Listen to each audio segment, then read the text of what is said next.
Good morning, everybody. Good morning. I'm Joe Berto, and I'm a member of the congregation. My pronouns are he and him, and it's a pleasure for me to welcome you to Halifax Unitarians, an open-minded, open-hearted spiritual community for curious and compassionate seekers. As a community, we recognize that the truths of the universe are too complex to be summed up by any one religious tradition. So instead of focusing on creeds and beliefs, here we focus on cultivating relationships, responsible action in this life. We draw meaning and wisdom from many sources and spiritual practices and have proclaimed for decades that love is love and love is divine, that gender and sexuality are expressed in a beautiful spectrum of possibilities, and that is why we openly celebrate atheists, agnostics, humanists, pagans, and modern-day witches. We especially welcome anyone who is new or newish. We know that coming to a place like this isn't always easy, and we're glad that you're here. We also acknowledge that not everyone participates in service in the same way. Today's service will have an experiential quality to it. So I invite you to participate in any way that you would like to, that is most comfortable for you. We also want to recognize our friends on Zoom and acknowledge that the experiential part is going to be different for you, but hopefully you can engage in the experience and perhaps see it from a different perspective than we all have in the room. So now, let's take a moment to welcome our neighbors and say hi to everybody.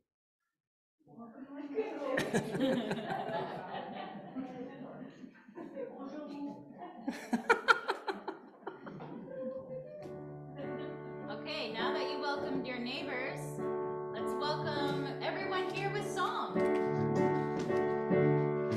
Here together. Stand if you're able, or if you want to. We are here together in this holy moment, and we're grateful for the winding road that brought us to this place. We are here together in this holy moment, and we're grateful for the winding road that brought us to this place. And we'll start with our land acknowledgement.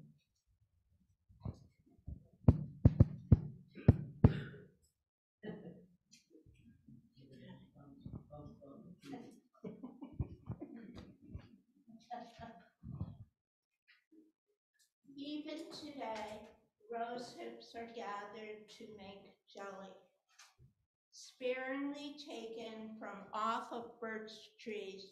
Dark clumps of changa make tea. Fat, rich beech nuts can be husked and shelled. Wild raisin berries are sweet. After the first frost, riverbank grapes are gathered in their small sourness. We are here on the unceded land of Mi'kmaq people, and we are all treaty people. Thank you. And we'll thank you very much. And we'll light our chalice.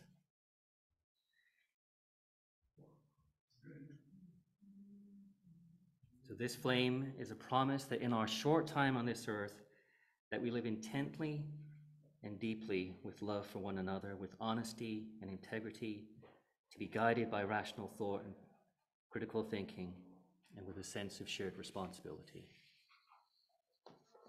Thanks, Andrea.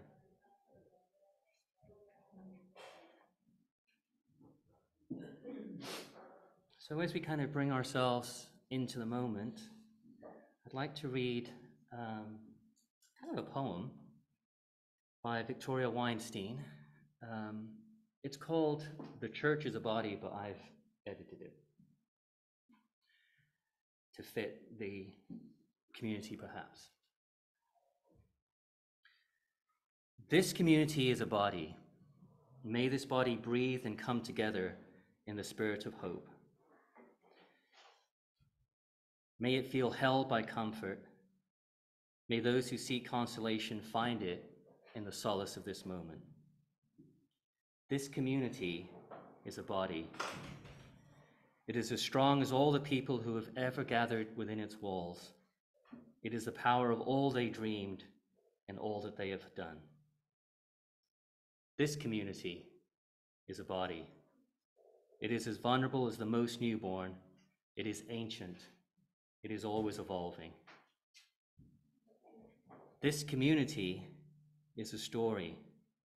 It is the story of lives that are interwoven, brought together in this place and at this time for the simple purpose of caring for one another and helping one another along the arduous path from birth to death.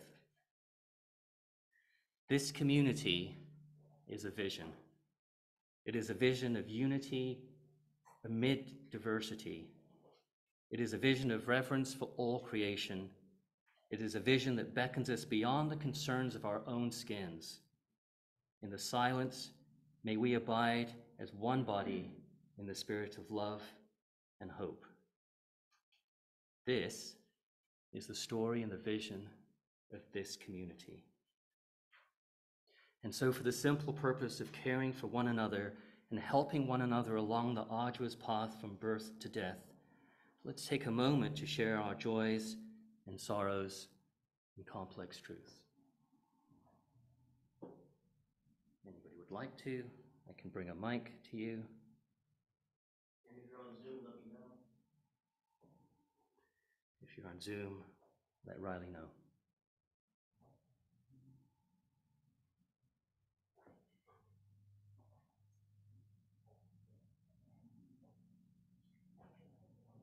Sorry to be so verbal today.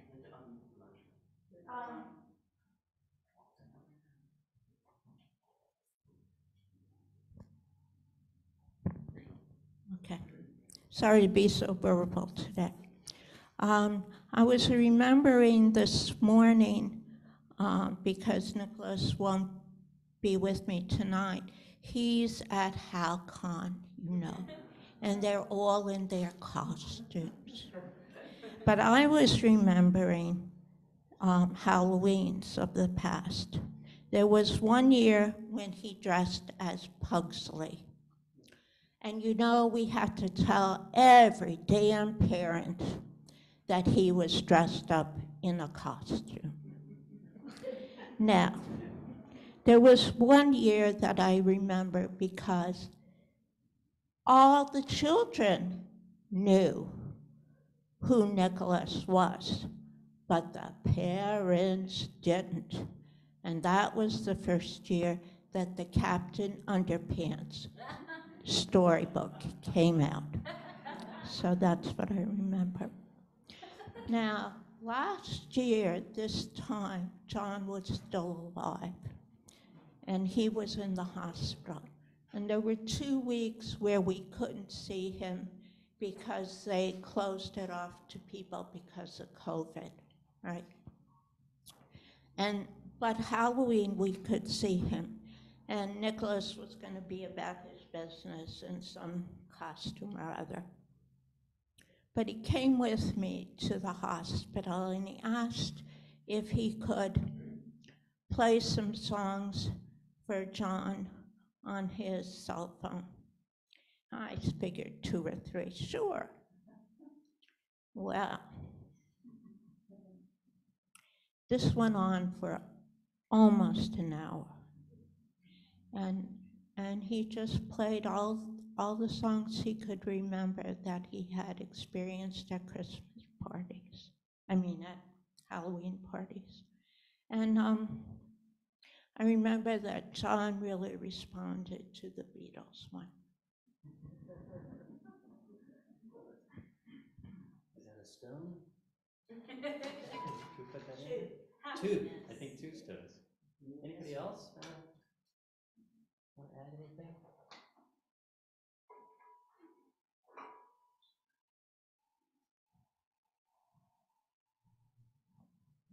Thank you.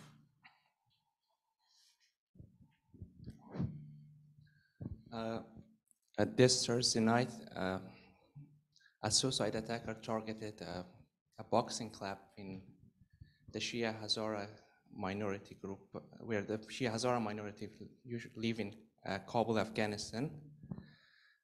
They targeted a boxing club as athletes in their 20s and 30s had gathered to prepare for a tournament that was happening the next day.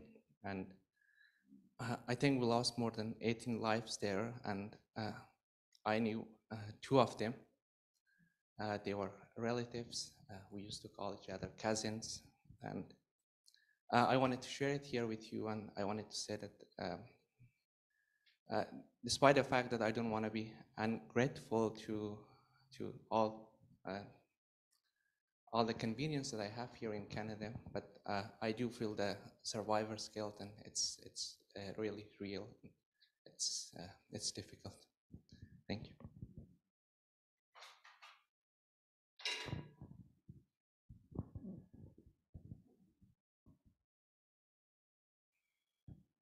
More for any more?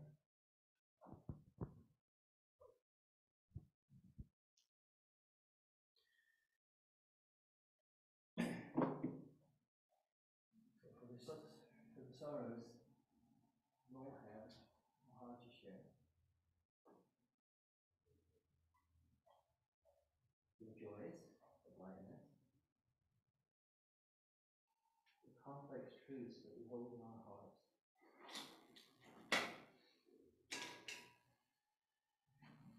for the things that uplift us and help us navigate life.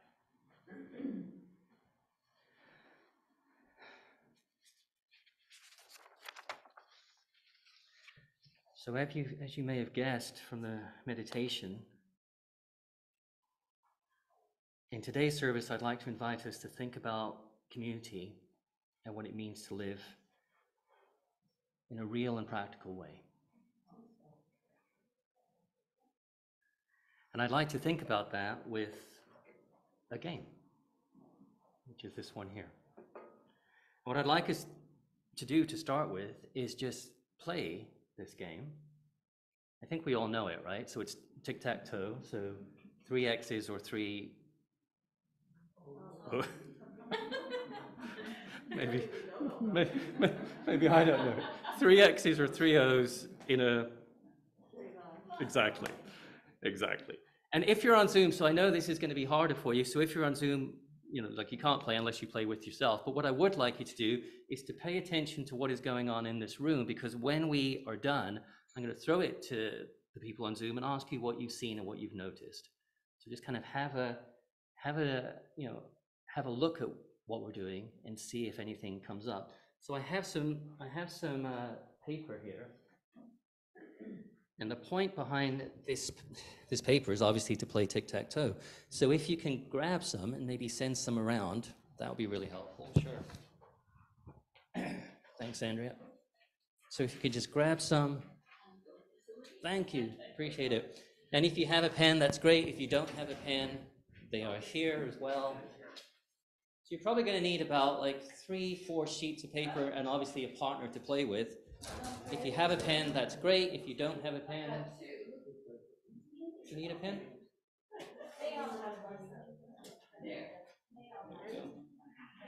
Has everybody got a pen? You're okay? You're good?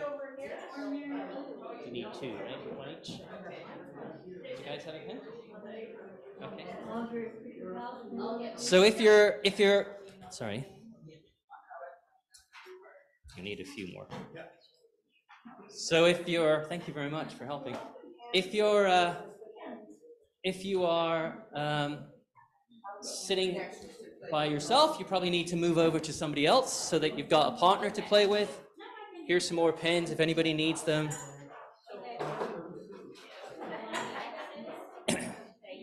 So now find a partner so you've got someone to play with. We are here together, it's true. Yeah, so what I'd like you to do is play 10 grids. Okay, 10 grids. I'm going to give you 2 minutes to do it. So 10 grids, 2 minutes. Team with the most winning grids wins. Off you go.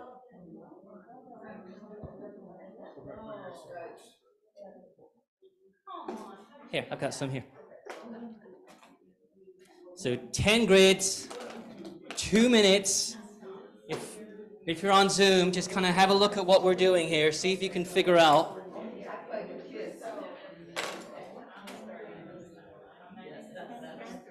"10 minutes, 2 grids." No, 2 minutes, 10 grids. So, like these things, 10 of those. In 2 minutes, team with the most winning grids wins.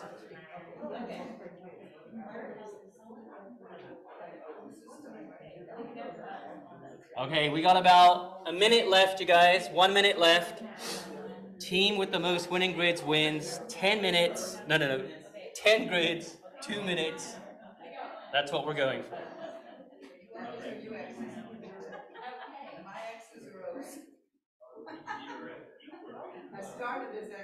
All right, 30 seconds. 30 seconds left. 10 grids, 2 minutes. Team with the most winning grids wins.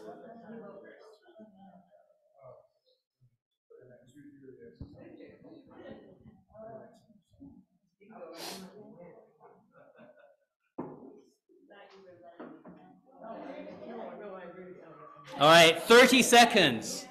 10 grids. We've had 2 minutes, or a minute and a half by now. Team with the most winning grids wins.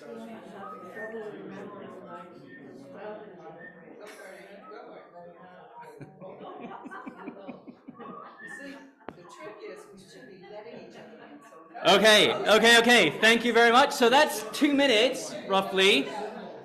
Can I just ask, in the room here, and if you're on Zoom, just kind of pay attention to the answers that we're receiving. How many winning grids? 5, 2,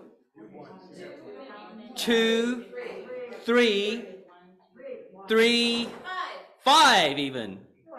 1, 4, 3. Okay, so let's try this again, okay? So let's see if you can improve on your performance so far. We're going to go 1.5 minutes, 15 grids. Team with the most winning grids wins, okay? 1.5 minutes, 15 grids. Teams with the most winning grids wins.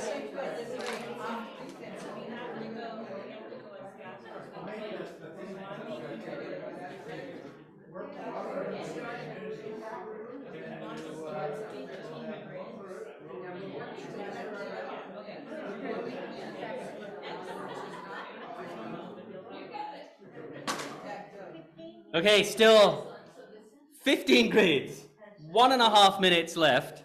Actually, more like a minute left. Team with the most winning grids wins.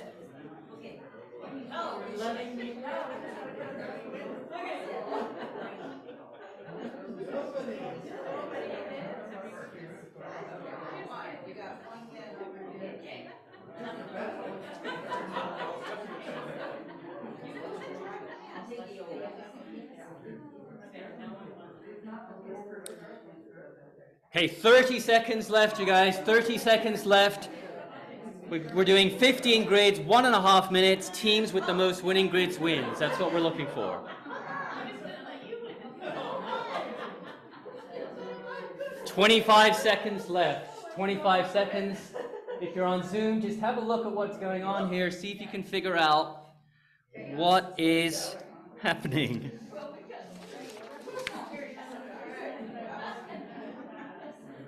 Okay, 15 seconds left. 15 grids is what we're looking for. 15 seconds left. Teams with the most winning grids wins.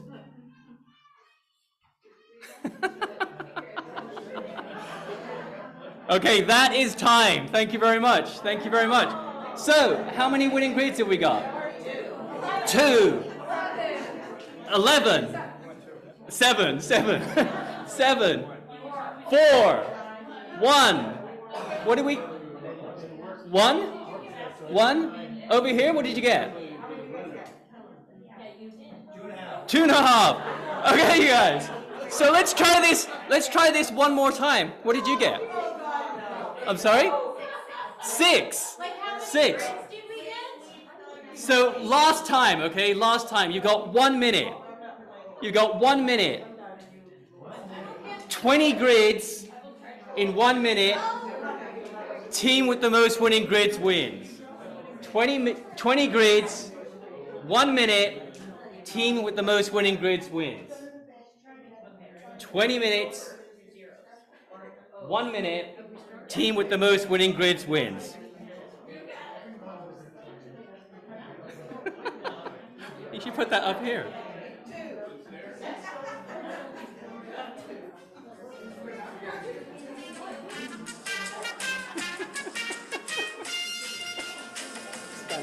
Okay, we got about 30 seconds left, 20 minutes, 20 grids, 30 seconds left.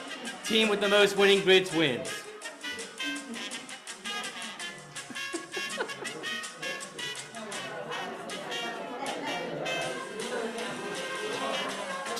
$20 seconds left. We're looking for 20 grids. Team with the most winning grids wins.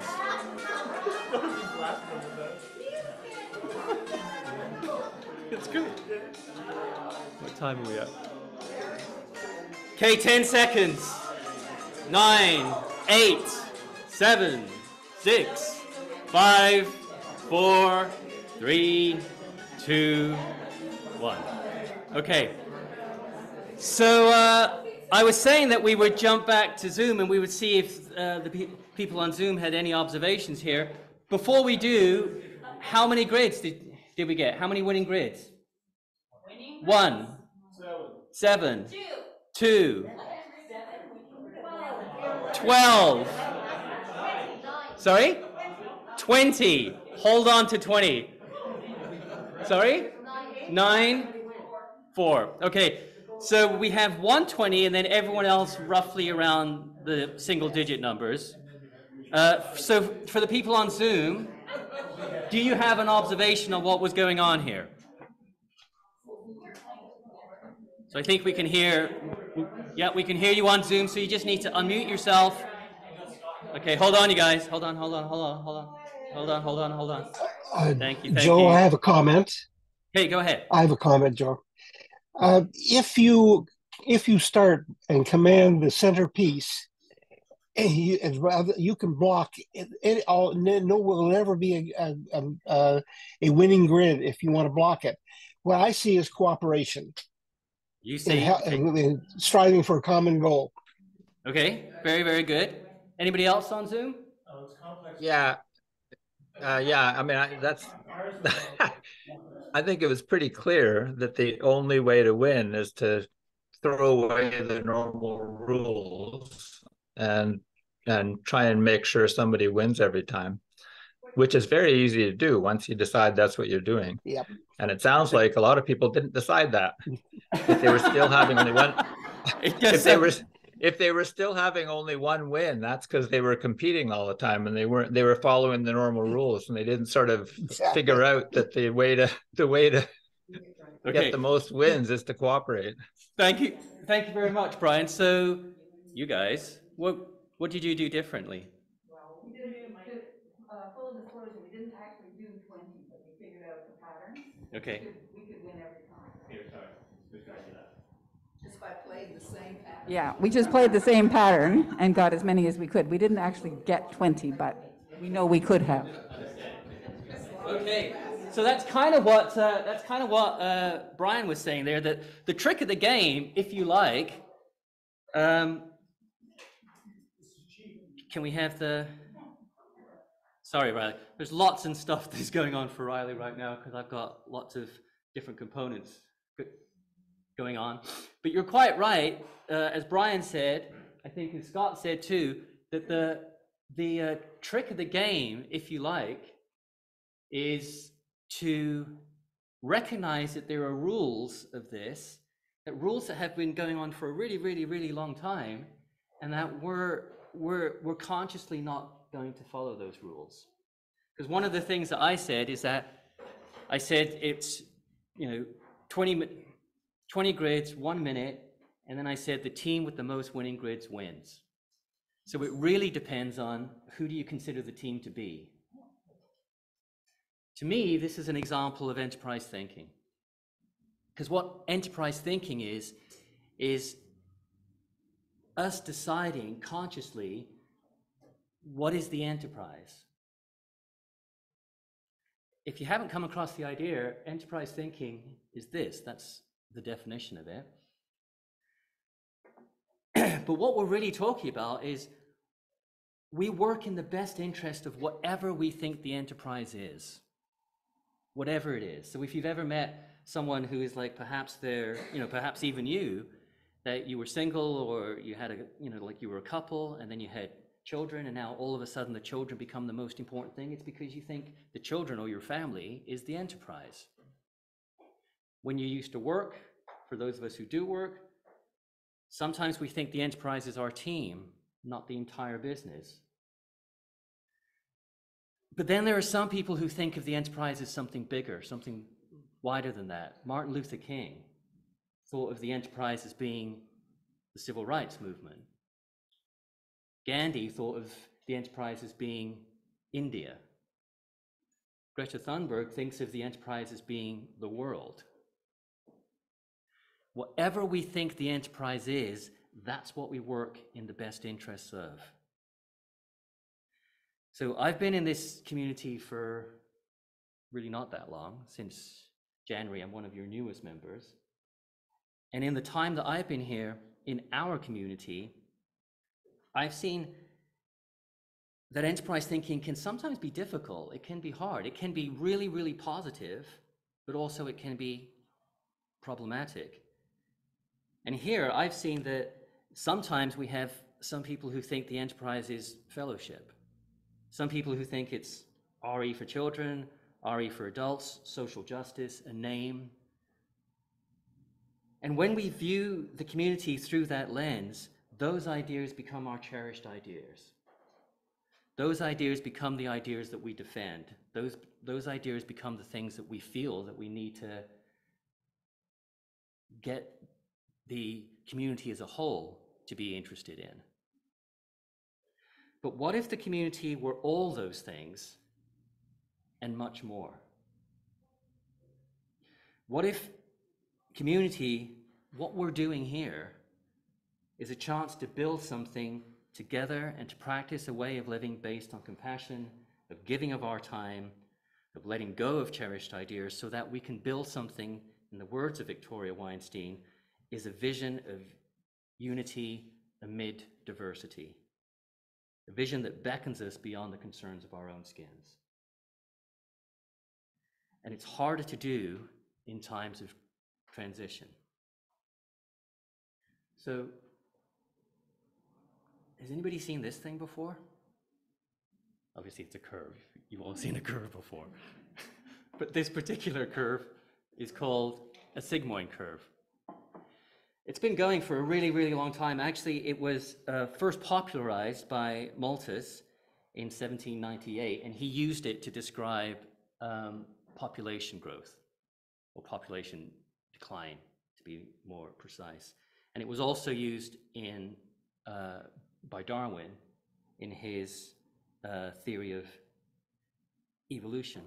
And what this does is it describes the inception, growth, and eventual decline of any population, actually of any system, because this is used for this, you can use this to predict or to describe the life cycle of a company, of a fad, of stock markets, of organizations, of species, of you and me. We go through this exact same thing. And this community as well.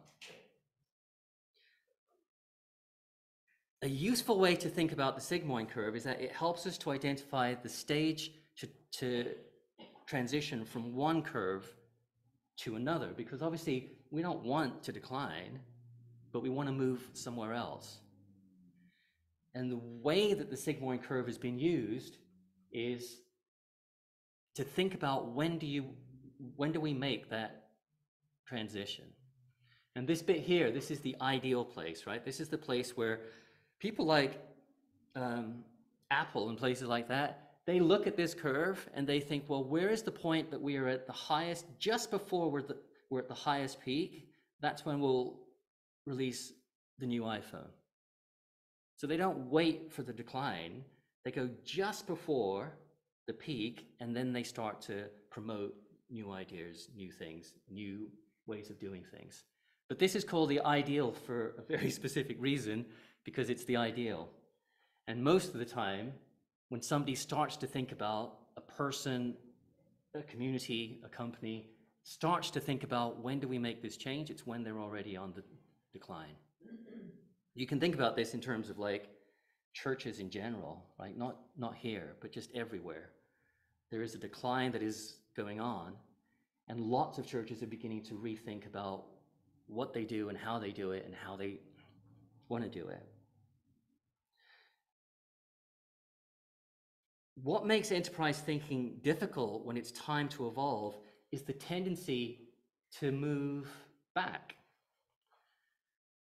to go back to that peak, because after all, that's where it was really comfortable, that's where it was known, that's where we understood, that's where it was thriving. So what we're trying to do, most people do, is they don't try and go, how do we jump to the next sigmoid curve? They go, how do we go back to where it was great? And that becomes the hard bit, because consciously jumping the sigmoid curve for me is a spiritual pursuit. To jump the sigmoid curve takes consciousness and bravery and a willingness to work together for the greater good. So as Victoria Weinstein says, it's about finding unity amid diversity and a willingness to move beyond the skins, beyond the concerns of our own skins. And that is, to me, why there's something important about the sigmoid curve, something that we can perhaps learn. I'd like you to kind of have a little think about that, really, as we sing our next song, because even though we don't think of that song as the sigmoid curve, it's kind of what we're talking about. So, do you not have? It's not on the back of your. It's not in a hymn. It's not in a hymnal. It's on the back of your order of service. Okay, so this song, We Shall Be Known, is by Mamuse, and many of you know it. Join in when you feel comfortable. You can sit, you can stand, whatever you feel. It's on the back of the order of service.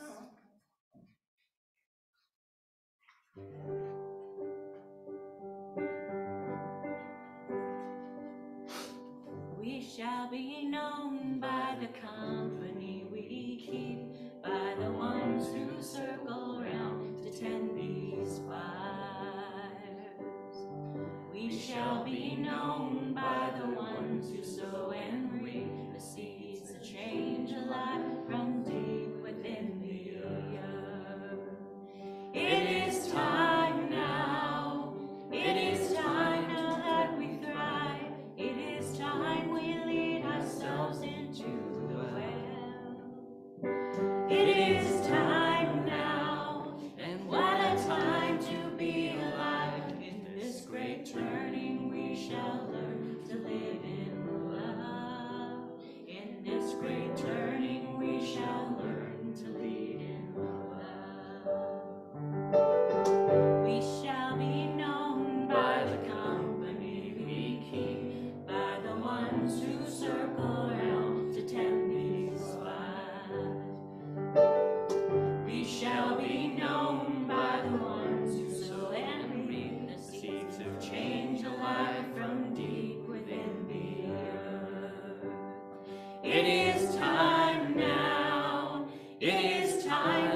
chorus again. It is time now. It is time now. It is time now that we thrive. It is time we lead ourselves into Noel. It is time now, and what a time to be alive. In this great turning we shall learn to lead in love. In this great turning we shall learn to lead in love.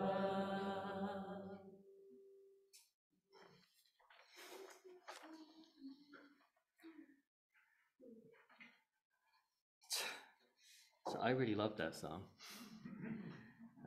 To me, like I said, it speaks of jumping the sigmoid curve as a spiritual practice with grace and love. It kind of gets me every time because to me it's a call not for what we can get, but for what we can give.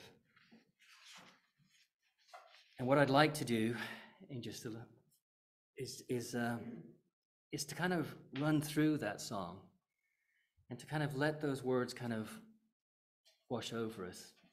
Because to me, I feel they're important, especially for where we are now as a community. It starts with, we shall be known by the company we keep, by the ones who circle round to tend these fires. And that line reminds us that fires go out if they're not tended, and that by willing to do the work of tending the fires of our community, we say something about who we are and what we're willing to do to sustain our community. We shall be known by the ones who sow and reap the seeds of change alive from deep within the earth. For me, that line is about giving. It's about giving of our time, our effort, our money to sow the seeds of community. But more than that, it's about by giving, we sow the seeds of our own development. Because volunteering isn't about a one-way street. We can be enriched by it because in our community, what matters isn't the cherished idea that we get across. What matters is who we are by what we do. It is time now. It is time now that we thrive. It is time we lead ourselves into the well. It is time now, and what a time to be alive. The line I love in this section is, it is time we lead ourselves into the well. It reminds us that especially in our time, without a minister, we lead ourselves. We dig deep in the well of community and pull out of the waters the things that will sustain us. Not just for a few of us, but for all of us. And the line, it is time now, and what a time to be alive, reminds us that this evolving is scary and is also an opportunity. In this great turning, we shall learn to lead in love. In this great turning, we shall learn to lead in love. That is the line that gets to me the most. I love that because the word learn suggests that leading in love isn't necessarily innate. It's a learned skill of seeing something bigger than the immediately obvious. Our families, our friends, our passion projects, even ourselves. So that we can see the enterprise as something even bigger than that. Working with love in the best interest of us all. I love it because it suggests to me that leading is a spiritual practice, one that we practice with each other and can only practice with each other in community. So in this time of upheaval on the world stage, in a time of transition on the very small stage of 5,500 Inglis, what does it mean to lead in love in our community? What does it really mean? And I'm not asking that as a rhetorical question. I'm asking it because I think it really matters, perhaps just to me. There's many opportunities to lead in love in this community. We can volunteer. Each of us can work to create unity amid diversity. We can all work to see beyond the concerns of our own skins. And we can do all of that with a spiritual practice. So what I'd like to do is I'd like to invite you and your neighbors to answer 2 questions. These 2. And if you're on Zoom, then Riley is going to put you into a group or 2. And I'd like us to just take a little bit of time to just think about those questions and answer them for ourselves. It's not necessarily a debate. That's not really what I'm asking for. I'm asking you, for you to think about, what does it mean for you personally to lead in love in this community, and what would you do practically? Not as a concept, but as a practice. So I'm just going to give us all, I should have brought a timer up here, but I didn't. What's the time? 11:15.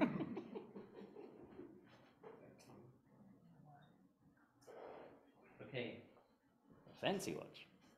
So I'm just going to say like 5 minutes. Just among the people near you, like you don't need to go anywhere else, just among the people with you. Have a little think about this. Off you go.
1 minute, you guys. 1 minute.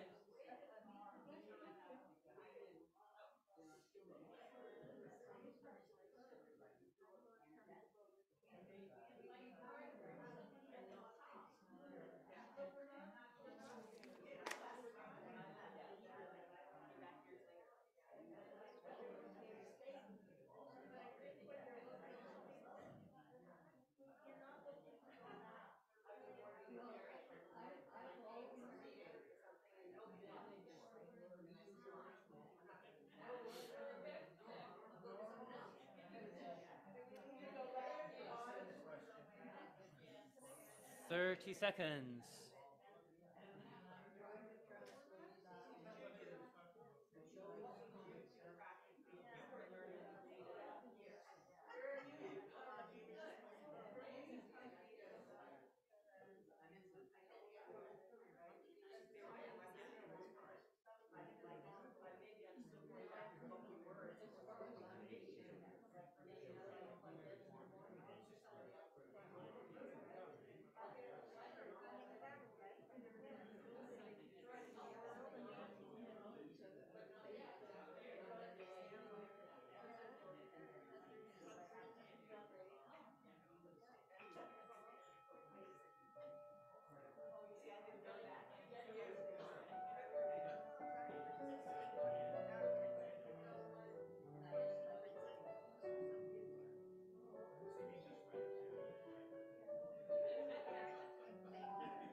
Please turn to 354, 354.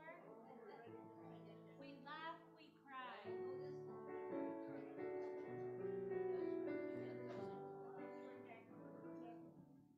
Well, that was too bad. Brian was in full force there.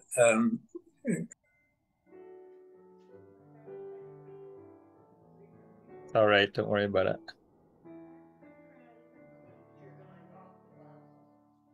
We laugh, we cry, we live, we die, we dance, we sing our song.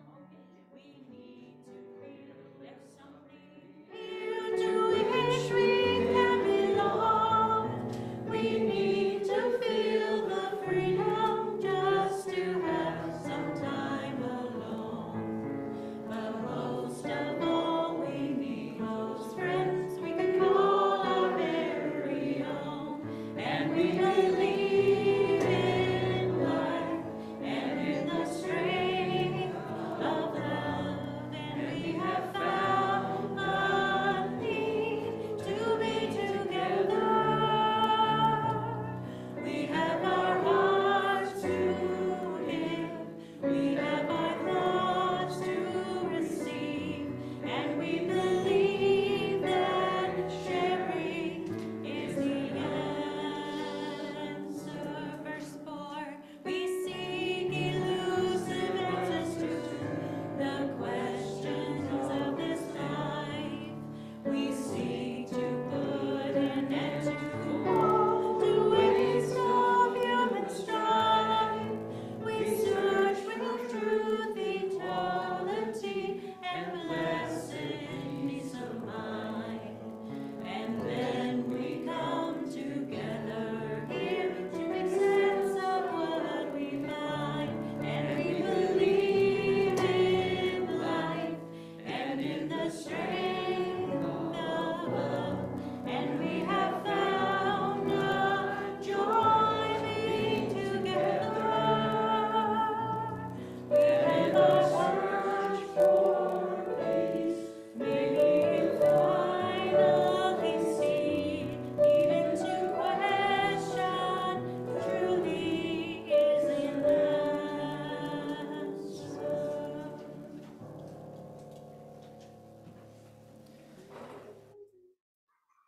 Okay, guys. So we're in the community response bit. So anything that came up in your groups that your discussion groups that you just had that you'd like to share? Anything that you'd just like to say?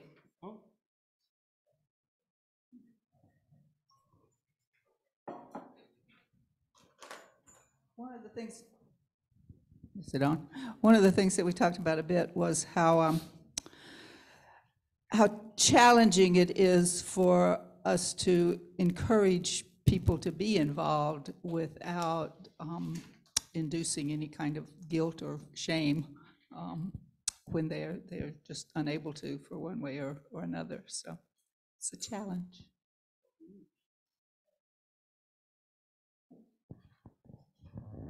I think it is a challenge, and I think that part of that challenge is, as a community, making sure that we offer something when someone volunteers. I don't mean money, I don't mean anything like that, but I mean an opportunity to grow and develop as well. We had trouble with the word love and decided we'd rather substitute care, which seemed which seemed to reflect the wider group. We also had trouble with the word lead in the sense of also volunteering, because too many leaders is an unfortunate event. Yeah. And thank you for that, Mary Lou, because I think lead doesn't necessarily mean be in charge. Lead can also mean leading yourself to create unity amid diversity as well. We don't all have to have. I'd just like to remark that the enthusiasm here is terrific, but it also meant that we, being in the middle, couldn't hear ourselves think. So it wasn't a pleasant experience for me. Anybody else? Any more?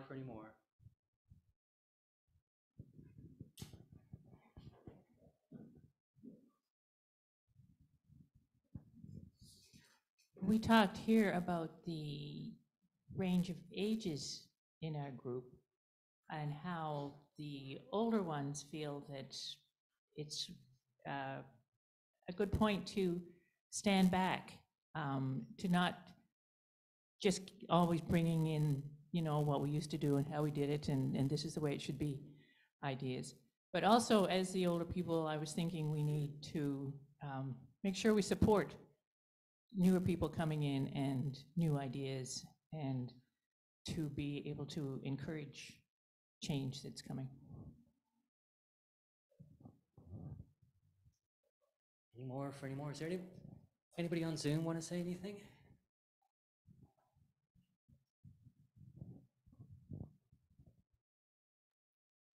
In our group, I said that much as I'm passionate about one particular aspect, I do feel that all the aspects of the community are important, and I support them all. And then we were cut off because we ran out of time. But Noreen, I thought, made an interesting comment, which was that the way she, in thinking about this kind of thing, that one of the things she's done as a concrete action is to turn her Zoom camera on so that people can see her. So she's more present, so I thought that was a nice comment. Thank you. And Leslie was struggling with the whole concept. You might, either of you might want to say more, but.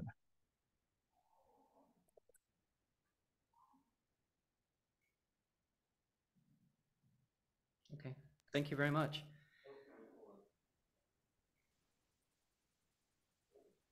I liked your way of framing it, just as one last comment.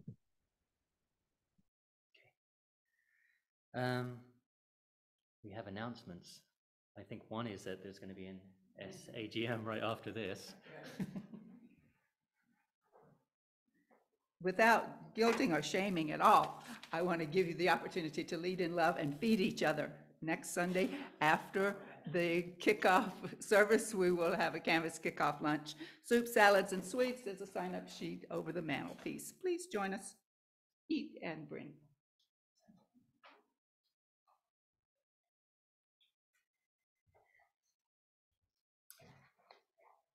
I take it down or just talk?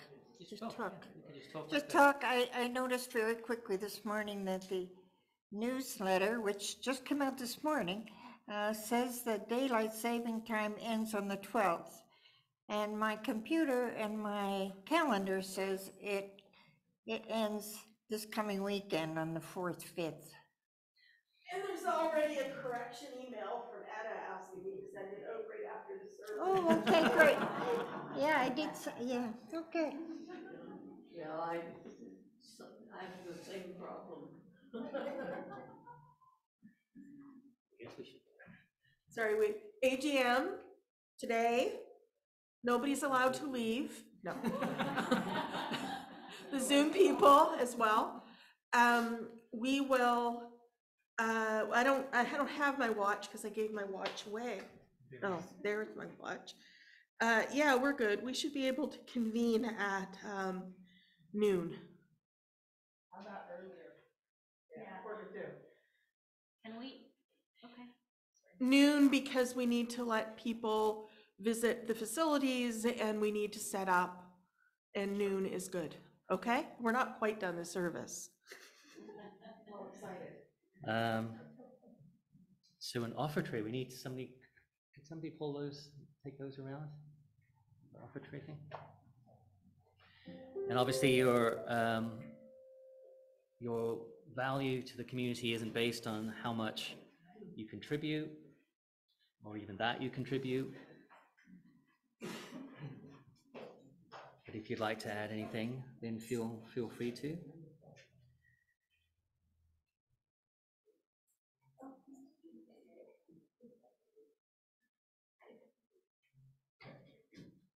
And we have spent some time together. Do I do this before? We can do it while you light that out if you want. Okay. Why not, right? Why not? Why not indeed? Shall we sing? Sure. Let us sing, everyone. Okay, so on the back of your service, like always, we are going to sing "We Have Spent Time Together." Stand if you like. Dance if you like, sitting or standing, while Joe puts out our chalice.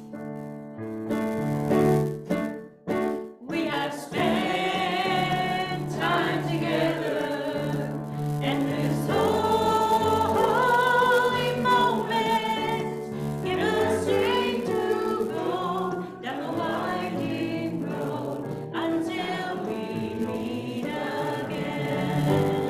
We have spent time together, and this holy moment give us strength to go down the winding road until we meet again.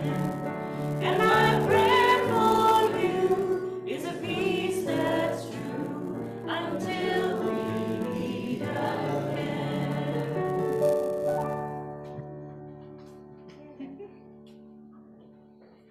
Thank you, thank you.